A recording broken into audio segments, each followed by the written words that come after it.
one of the most fun types of videos to make for Game of Thrones, and I'll probably be making more after the first season comes out for House of the Dragon, is tinfoil videos.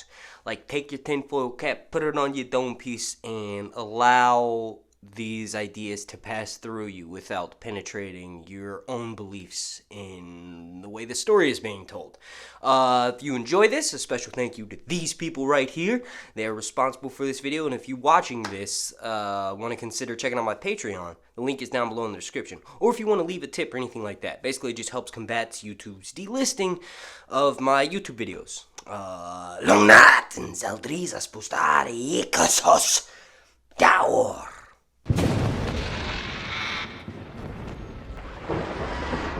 So this is kind of like an amalgamation of different ideas. It's not really a theory because, like, those are more well thought out, right? But one of my channel members, if you all are watching, want to join, basically you get to watch my videos ad-free, right? It's just $1.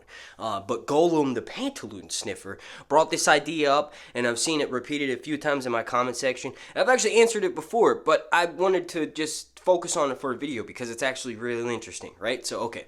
The theory states that since Daemon technically dies above the God's Eye, and there are queer currents in there, the God's Eye is basically this massive sort of like lake almost. It's like an island. It's got an island in the center of it, and it's somewhat protected from war because of the currents of the River Trident, right? So the rivers around this island make it near impossible for people to get to it, right? You have to kind of know the way, right? So in particular, I'm getting super sidetracked here, but in Breanne's chapters, when she's looking for Sansa and Arya, she hears rumors that Arya is with the Hound, right? So in looking for the Hound, she meets up with this Septon, who basically takes her to the God's Eye, right? And it's this location, like I said, that's rarely touched by war, right? So flash back 200 years to Daemon and Aemon battling above the God's Eye. Now,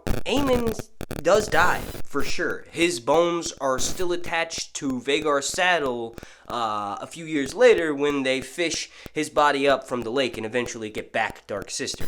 But Daemon, his body is never found, right? And what's interesting is that we find out that Rhaegar died pretty far away from there. Some of the rubies that were smashed off of his chest when King Robert Baratheon kills him wash up at the God's Eye. So a few of them have washed up, I think 6, and they're waiting for the 7th one for it to be like a lucky sign. So that just shows you that these rivers' currents are powerful. And it's kind of weird because before Daemon goes and faces off against Aemon, he sits down, or he's having a meal, a simple meal of boiled beef and beets. It's kind of interesting because Cersei has a meal similar to that before she does something. But anyway, a Maester comes in and tells him that Rhaenyra has basically put out a death hit against Nettles, and Daemon is eating supper with her. A lot of people think that Nettles could potentially be Daemon's daughter, but it's probably just someone that he falls in love with because Rhaenyra is crazy, and they spend a bunch of time apart in the war, like when shit really goes down. Now, to be fair, she's suffering from PTSD, but so is every character in this series. So basically, the Maester comes in and informs Daemon of what happened. Daemon stands up, grabs Dark Sister, and he's like, yo, are there armed men outside? I'm assuming they're going to try to take us into custody, and that ain't happening, right? So the Maester's like, no one knows about this. We're just giving you a heads up, right? So Nettles and Daemon share words, right? And Nettles sacrifices the largest black ram at the location they are currently residing in, and then feeds it to her dragon Sheepstealer, and then mounts Sheepstealer and flies off. It's noted that she's covered in blood. It's just kind of interesting that she feeds her dragon a bunch before doing this, because dragons obey better on full bellies. So Daemon and Aemon clash. Aemon hooks himself up to his saddle. Daemon doesn't. Caraxes is a lot younger than Vhagar, so Caraxes can ascend way quicker. Vhagar is bigger and slower, and although she's more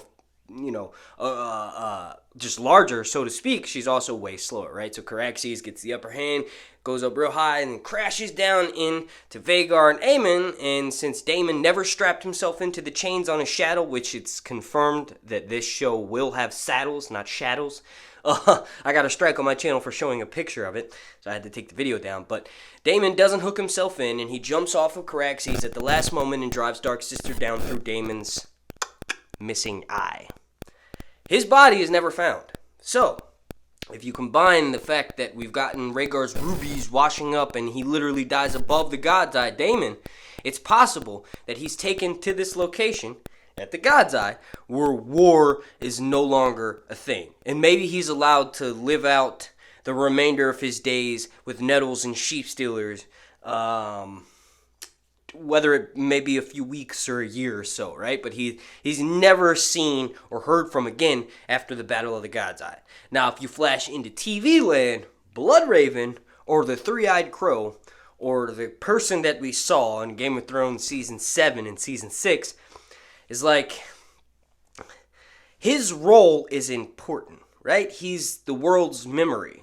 So since, it's kind of loose here. This is where the tinfoil comes in. So since this is TV world and they can sort of make up what they want for canon for the TV universe, like they're obviously not changing the source material, but they're changing it for the TV show. Maybe Bloodraven is